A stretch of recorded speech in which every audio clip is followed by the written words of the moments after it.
Sara had lived in the dark since birth. The world was a mosaic of sounds, smells, and tactile sensations. She had learned to orient herself with surprising certainty, to read Braille, to recognize people by their voices. Sara loved the park. She loved the smell of cut grass, the singing of birds, the rustling of leaves under her feet. But above all, she loved that precise spot, under the old oak tree. Or at least it was that for her. Oak, in her imagination, was oak. One day, while she was sitting on her favorite bench, she heard a male voice. He was reading a book aloud. His voice was deep, not melodious, but it spread through the trees. Somehow it had made her feel uneasy. She felt strange, scared, and attracted at the same time. Curious, she slowly approached until she could hear him better. His voice transported her to a warm world made of adventures, emotions, and lucid desires. She listened to the story that man, without realizing it, was reading aloud. She felt a little uncomfortable, blushed, but decided to thank him. "Continue," she said to the man. "Continue." He, noticing those stick-like glasses, understood immediately. He continued reading. So they started talking, discovering that they had many passions in common. They were sharing the same bench, keeping each other company, happy to do so, without anything else being needed. Damn, he had a warm, rough, and enveloping voice.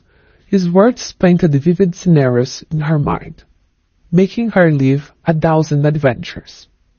From that day, and the ones that followed, they become inseparable, tied by an invisible thread woven of stories and later confidences, confessions, and even silences that said everything, because they knew their meaning.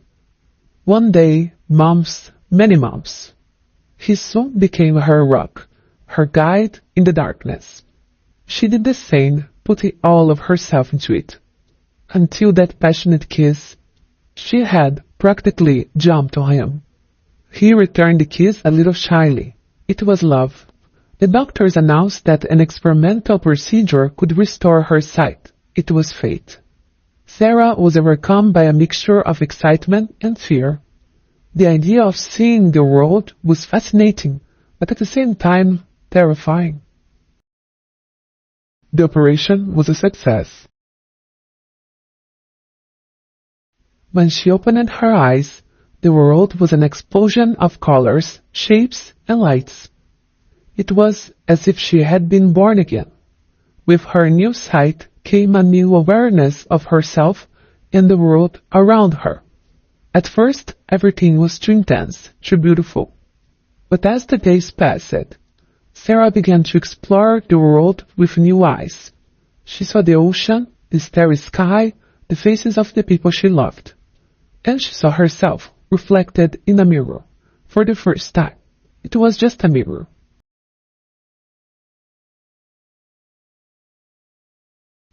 He was so happy for her, but he felt like he was losing his love. The girl he knew, the sweet girl at the park, who asked only for one more chapter, one more kiss, more time together. She seemed to have moved away. Their conversations, once deep and intimate, now seemed superficial. Sara, accustomed to describing things with precise words, found herself short of words to express the beauty she saw. It was always and only the mirror.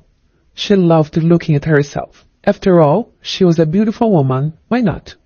One day, while they were walking on the bench, he took her hand. "You are more beautiful than ever, but lately I feel distant. You spend all your time putting on makeup and looking at yourself in the mirror." Sara looked into his eyes, and even though she hadn't paid any attention, she answered him out of inertia, with a nod. A small yes. You're right. She wasn't listening to him anymore. He had become a friend, an old friend. She felt as if she was living two parallel lives, the old and the new, in the world she knew and another in the world she was just starting to discover. After a long and painful reflection, Sara made a difficult decision. She realized that, in order to grow and discover herself, she needed to explore this new one alone. She decided to leave him. It was a heartbreaking goodbye, nor a difficult one. That ordinary man immediately understood that the girl in the park no longer existed. She had opened her eyes not only to the outside world, but also to herself. One day, the man returned to the park. It was their park, the park near the hospital in their city. It started to rain, and he took refuge under that big tree, the big oak. He hugged the coat he was wearing to his chest. Yes, a doctor. He was the surgeon who had operated on Sara. She had never known it. He was the man who had given her sight, love, even given her the mirror she loved to use so much. He remained there, sitting in the mud. He didn't read anything, because he had nothing left to give, not even for himself.